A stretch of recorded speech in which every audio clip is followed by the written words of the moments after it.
Assalamu alaikum. Ibn Kathir reported that Friday is called Al-Jum'ah because it is derived from Al-Jam, literally gathering. The people of Islam gather weekly on every Friday in the major place of worship.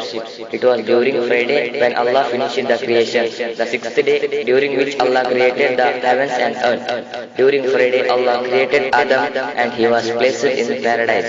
And ironically, it was a Friday when he was taken out of paradise. It will be an Friday when the last hour will commence. There is an hour during Friday wherein no faithful servant asks Allah for something good, but Allah gave him what he asked for.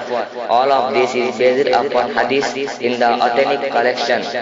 In the ancient language, Friday was called Aruba. It is fact that previous nations were informed about Friday, but they were led astray from it. The Jews chose Saturday for their day of worship, and the Christians chose Sunday.